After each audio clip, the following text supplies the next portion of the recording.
Ces derniers propos avaient bouleversé l'assistance, émue et songeuse. Un long silence s'ensuivit. Finalement, un maçon s'approcha du prophète et lui demanda de leur parler de leur maison. Votre maison est votre deuxième corps. Votre maison ne rêve-t-elle pas? Par le rêve, ne quitte-t-elle pas la ville pour le bosquet ou la colline? Elle s'épanouit au soleil et sommeille dans la quiétude de la nuit, l'illuminant de nos rêves.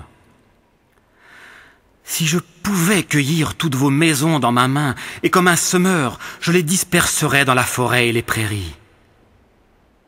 Car ce qui est infini en vous habite le château du ciel, dont les portes sont la brume du matin, et les fenêtres, les champs et les silences de la nuit. Dites-moi, que gardez-vous dans vos maisons? Que gardez-vous si précieusement derrière ces portes verrouillées? Est-ce la sérénité, la détermination tranquille par laquelle s'exprime toute votre puissance? Est-ce la beauté qui, à travers des œuvres d'art, de bois et de pierre, transporte le cœur? L'âme dans l'allégresse? Les questions se poursuivirent sans relâche. Dans la foule, un tisserand demanda au prophète de parler des vêtements et de ce qu'il pensait d'acheter et de vendre. Vos vêtements ne font que dissimuler votre beauté, mais ils ne cachent pas ce qui est disgracieux.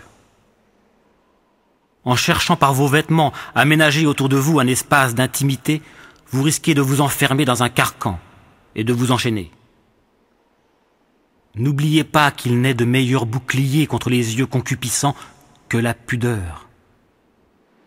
Et lorsqu'il n'y aura plus de concupiscence, la pudeur n'apparaîtra-t-elle pas comme une entrave et une souillure de l'esprit? Pour ce qui est d'acheter et vendre, c'est en échangeant les dons de la terre, votre avoir, que vous trouverez l'abondance et serez comblés.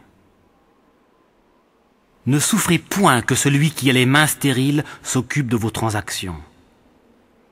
Il vend par sa parole votre labeur. Savez-vous que le bien-être et la convoitise du bien-être est un désir sournois? Entrez en invité dans vos maisons, puis devient votre hôte, et finalement s'installe en maître.